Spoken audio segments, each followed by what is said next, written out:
Ya, saudara-saudara sekalian, Assalamualaikum warahmatullahi wabarakatuh. Sekarang kita mulai kuliah kita pada hari ini. Bagian pertama yaitu pengertian hadis, pengertian sunnah, dan pengertian al-khabar. Pertama, pengertian hadis. Hadis menurut logat yang pertama diartikan dengan al-khabar. Al-khabar itu artinya berita.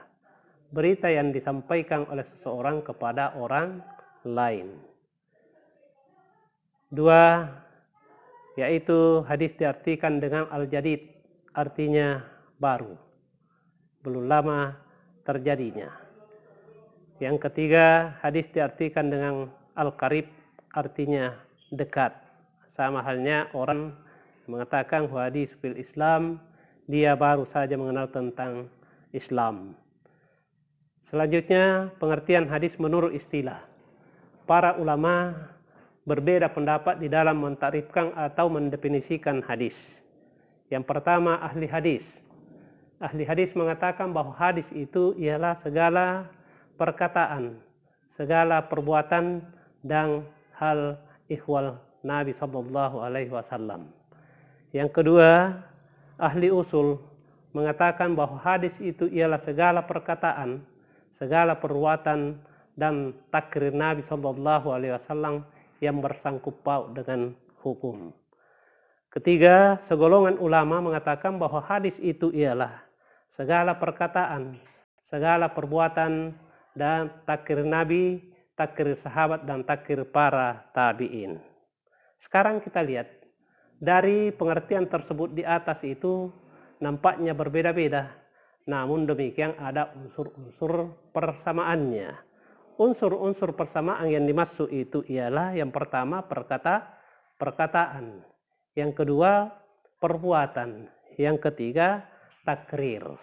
Ya sekarang ya saudara kita lihat apa yang dimaksud dengan perkataan Nabi. Yang dimaksud dengan perkataan Nabi itu segala sesuatu yang pernah diucapkan, yang pernah diperkatakan oleh Nabi SAW yang bersangkut paut dengan syar'i. Ada kalanya perkataan Nabi itu mengandung hukum, akhlak, pendidikan, dan sebagainya. Sekarang kita lihat contoh perkataan Nabi yang mengandung hukum. Sebagaimana Rasulullah SAW bersabda, innamal a'malu binniyat wa innamal likulli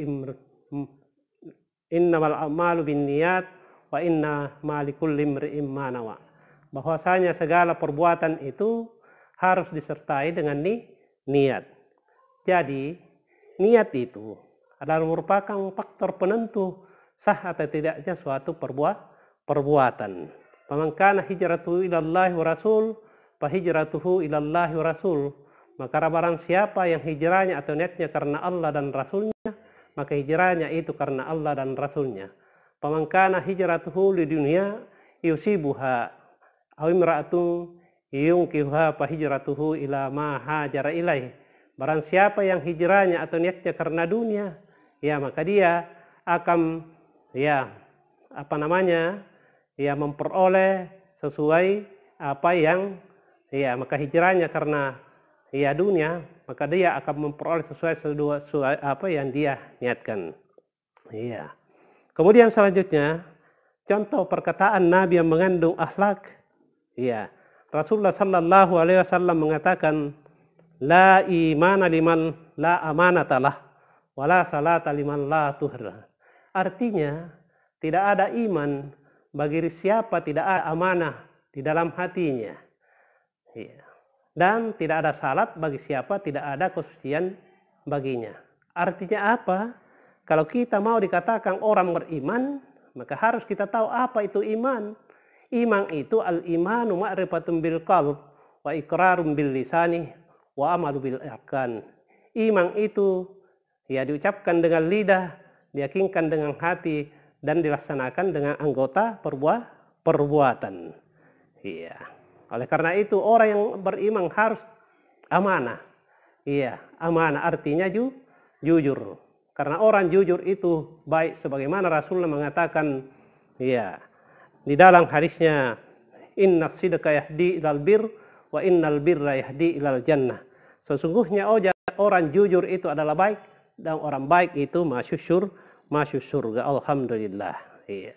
Kemudian wala salata liman la tuhralah, dan tidak ada salat bagi orang yang tidak ada kesucian pada dirinya. Artinya apa? Kalau kita mau melakukan salat, berarti harus suci lahir dan batin. Kemudian selanjutnya, contoh perkataan Nabi yang mengandung pendidikan. Ya, Rasulullah Shallallahu Alaihi Wasallam banyak menerangkan di dalam hadis-hadisnya. Salah satu di antaranya, Rasulullah Shallallahu Alaihi Wasallam mengatakan bahwa muru auladukum bis-salah wa hum abna'a sab'i sinin wadribuhum 'alaiha wa hum abna'a asara sinin wa farriqu bainahum fil madaji. Artinya, perintahkan anak-anakmu itu melaksanakan salat ketika berumur 7 tahun, dan pukullah mereka setelah sampai umur 10 tahun belum juga melaksanakan salat. Wadribuhum 'alaiha, wa farriqu bainahum fil madaji, dan pisahkan tempat tidurnya. Sekarang yang kedua, perbuatan. Yang dimaksud dengan perbuatan Nabi ialah segala sesuatu yang pernah dilakukan atau dilaksanakan oleh Nabi Sallallahu Alaihi Wasallam, dan ada kalanya perbuatan Nabi itu sekaligus merupakan penjelasan praktis terhadap ketentuan-ketentuan atau peraturan-peraturan agama yang belum jelas tata caranya. Misalnya, bagaimana Rasulullah kalau dia melakukan salat di atas kendaraan yang sedang berjalan. Hal ini sering dilakukan oleh Nabi di hadapan para sahabat-sahabatnya. Dan Rasulullah Sallallahu Alaihi Wasallam itu kalau dia melakukan salat sunat di atas kendaraan, maka dia mengikuti kemana arahnya kendaraan itu sedang berjalan. Sekarang timbul pertanyaan, apakah semua perbuatan Nabi itu boleh kita melakukannya? Karena Nabi itu laqad kana lakum fi Rasulillahi uswatun hasanah, contoh tauladan. Maka tidak semua perbuatan Nabi boleh kita mengikutinya. Kenapa? Karena adanya dispensasi penghususan dari Allah bahwa Nabi itu perbuatan itu khusus untuk Nabi, tidak boleh untuk umatnya. Misalnya kita lihat Rasulullah itu berapa istrinya? Nabi itu boleh kawin tanpa mahar atau mas kawin. Nabi itu lebih dari 4 istrinya. Sedangkan kita bagaimana? Itu sudah ada aturan-aturan yang mengikat kita sebagai manusia biasa. Jadi tidak semua perbuatan Nabi itu boleh kita mengikutinya karena ada dispensasi penghususan dari Nabi. Bagaimana? Misalnya Nabi itu kadang-kadang dia puasa wasal.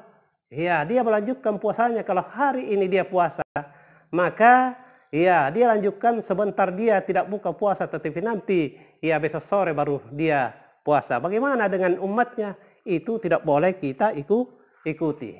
Kemudian kadang-kadang ada perbuatan haram bagi Nabi, boleh bagi kita. Misalnya itu Nabi itu tentang menerima sedekah.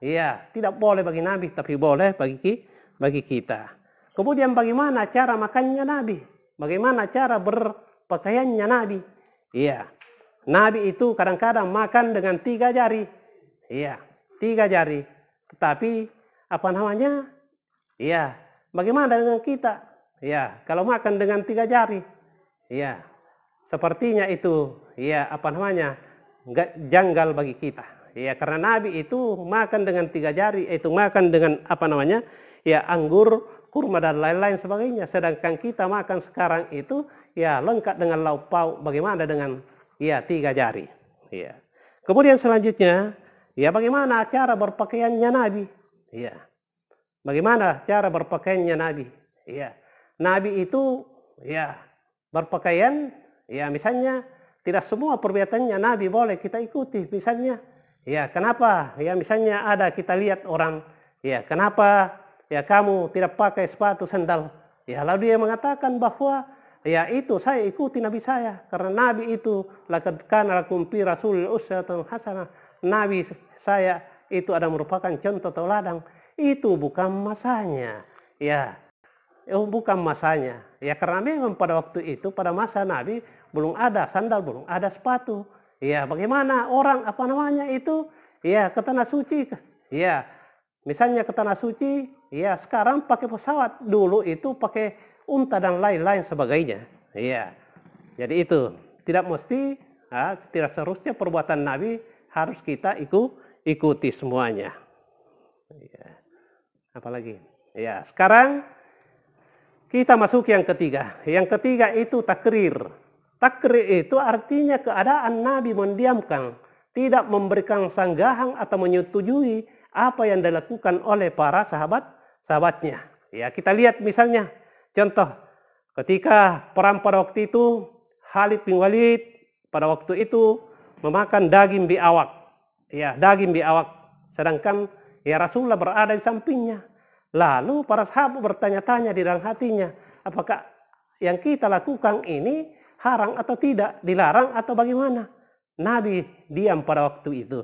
Oleh karena itu, hanya pada waktu itu Nabi mengatakan, maaf, berhubung karena binatang ini tidak terdapat di kampung kaumku, aku jijik. Jadi itu hanya faktor kejijikan sehingga Nabi pada waktu itu tidak memakannya.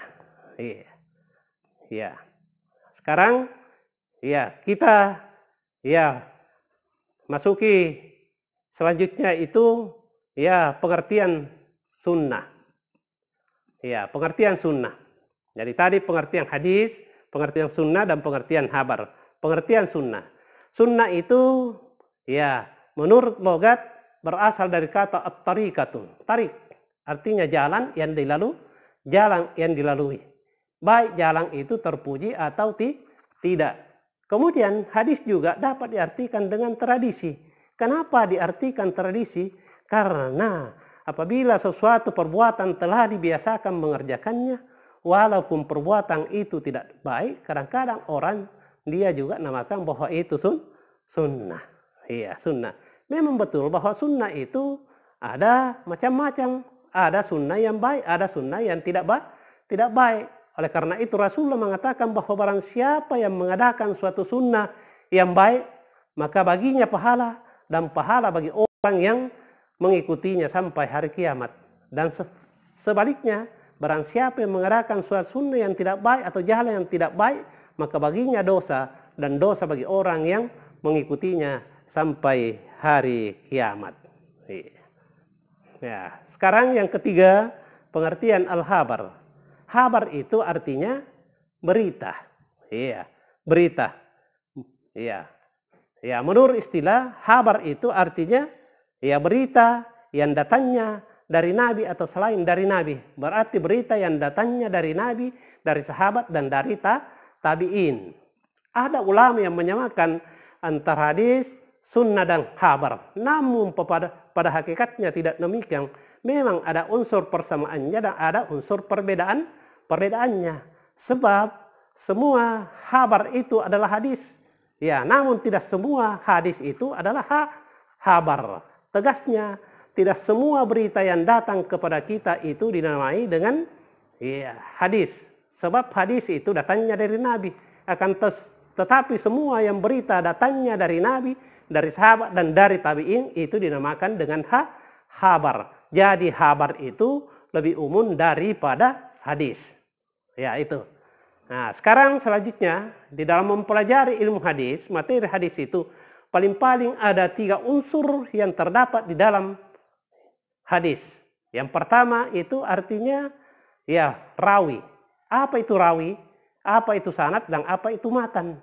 Jadi yang dimaksud dengan rawi ialah orang yang menuliskan dalam satu kitab apa yang pernah didengar, apa yang pernah diterima dari seseorang gurunya. Sedangkan matan ialah ya materi atau isi hadis. Artinya sabda Nabi Shallallahu Alaihi Wasallam yang disebut sesudah sanad. Ya, sesudah sanad.